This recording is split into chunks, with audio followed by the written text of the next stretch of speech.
네, 시황센터입니다. 뉴욕 증시 하락의 영향에서 오늘도 자유로울 수는 없는 것 같습니다. 민감주들이 오늘은 쉬고 있고 그 틈새에 방어주들이 빼꼼히 고개를 들기 시작했는데요. 아쉬운 점은 그 방어주들의 힘이 강력하지는 못한 상황이고요. 외국인 매수도 다행히 지속은 되고 있는데 이 역시 다소 그 에너지가 미약합니다. 그로 인해 지수가 오늘은 힘을 내주지 못하고 있는 상황입니다. 자, 먼저 업종들 얘기 조금 더 자세히 풀어가 보도록 하겠습니다. 유가증권 시장 상승하고 있는 업종과 하락하고 있는 업종들 보시면은 전기전자, 화학, 운송장비, 건설, 철강, 금속 그동안 조금 시장에서 주목을 받았던 민감주들이 오늘은 아래로 내려가고 있습니다. IT 가운데서는 삼성전기와 LG이노텍의 약세가 조금 두드러지는 상황이고요. 개별적인 종목으로는 그래도 LG디스플레이와 SK하이닉스의 상승은 다행이라는 생각도 드실 겁니다. 그 가운데 상승하고 있는 업종에서는 섬유의복, 통신, 음식료 업종 등 기존 방어주들의 선전이 두드러지고 있고요. 기기업종이 조금 튀는 모습을 보여주고 있는데 이거는 현대엘리베이터 자체적인 재료로 인해서 기기업종 전체 상승을 이끌고 있는 것으로 보여집니다. 하락 쪽에서는 증권, 의료정밀 업종의 하락이 조금 두드러집니다. 먼저 상승하고 있는 업종들에 대한 얘기들 조금 더 자세히 살펴보도록 하겠습니다. 종목으로 들어가 볼까요? 음식료 업종도 하락권이기는 하지만 움직임이 크지는 않습니다. 그래도 그나마 선전하고 있다. 대상이 2.8% 상승으로 음식료 업종의 상승 중에서 조금 두드러지는 모습입니다. 29,050원 현재 가리키고 있고요. 통신주가 선전 중이죠. 특히 KT 3분기 실적 발표 이후에 비통신 부분, 사업 부분에 대한 시장 이목이 많이 집중되고 있습니다. 오늘 이 부분에 대한 기대감 다시금 증권사에서 부각이 되면서 오늘 주가 상승이 이어지는 모습입니다. 0.5% 정도고요. 통신주 가운데서 오늘 LG플러스의 상승이 조금 더 두드러집니다. 2% 이상 상승으로 7,480원대에서 움직입니다. 그리고 섬유의복에서는 한섬과 LG패션의 상승이 나란히 2% 이상입니다. LG패션 31,550원 기록하면서 2.4%대의 상승을 보여주고 있습니다. 자, 반면에 하락하고 있는 업종들 얘기 나눠볼까요? 운송장비 업종, 전기전자 업종 대표적으로 눈에 띄실 겁니다. 현대글로비스 운수 창고에 집중돼 있죠. 일단 이 종목 2% 이상 하락 보여주고 있고요. 현대차가 초반 상승에 비해 조금 아쉽습니다. 어제 11월 판매 실적을 공개했습니다. 걱정했었던 미국 시장에서의 판매에도 늘어는 났는데 점유율이 오히려 좀 감소했습니다. 어느 쪽의 힘이 조금 더 커질지 일단은 출발 당시만 해도 판매 늘었다라는 부분에 따른 안도가 조금 보여지는 듯 했는데요. 시간 지나면서 하락권의 움직임이 조금 더 커집니다. 현재 0.6% 이상 밀리면서 22만 7천 원대로 다시 내려가고 있고요. 대림산업, 건설주 가운데 가장 저평가됐다라는 좋은 평가 분석이 나왔음에도 주가는 연속적으로 하락입니다. 어제 오늘도 하락세 이어지면서 오늘 현재 구간은 2% 가깝게 밀립니다. 76,200원에서 움직이고 있습니다.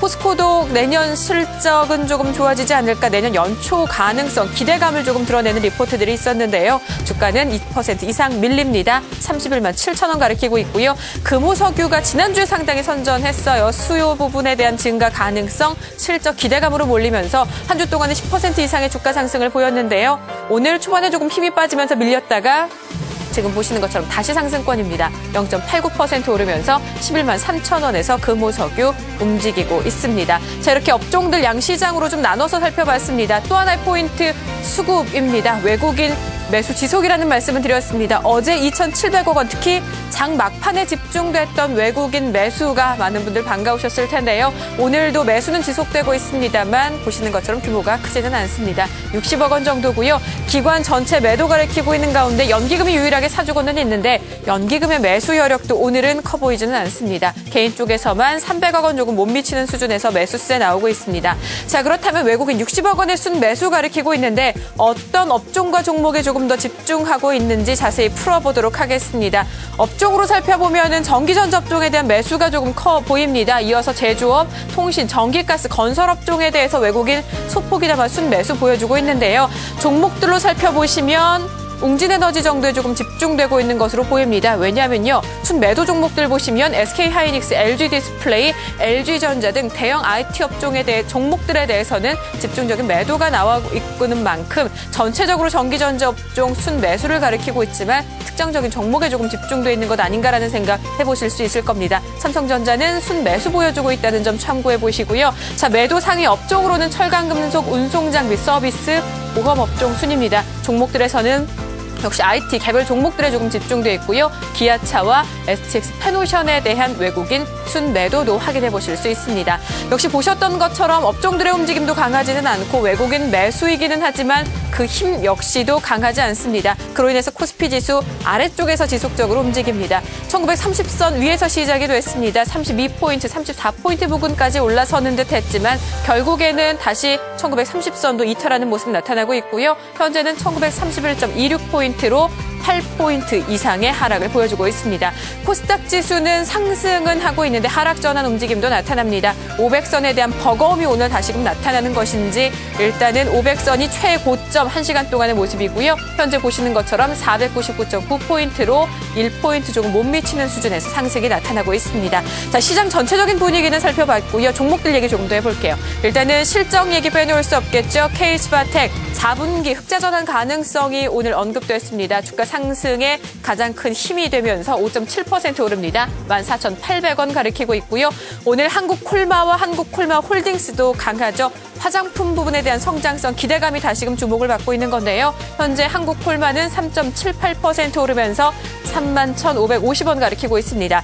셀트리온 실적은 괜찮을 것이다. 반면에 같은 증권사에서 목표 주가는 하향 조정했습니다. 엎치락뒤치락하는 상황에서 외국계 창고에서 9거래일 만에 순매수 전환하면서 긍정적인 재료의 힘을 조금 더 실어주는 듯합니다. 주가도 비교적 양호하게 흘러가고 있고요. 현재도 1% 이상 상승 유지하면서 26,700원 가리키고 있습니다. 자, 우리들 제약 하락이 조금 눈에 띄시죠? 일단은 정치 테마주적인 이슈보다는 대주주의 지분 처분 소식이 주가 하락의 이유로 풀이되는 모습이고요. STX 페노션 업황 문제입니다. 그로 인해서 목표 주가 하향 소식 더해졌고요. 그 같은 염려 속에서 주가 밀리고 있습니다. 2.2% 하락한 2,880원을 가리키고 있습니다. 자, 이렇게 해서 10시 구간 시장 상황 모두 살펴봤습니다. 시황센터였습니다.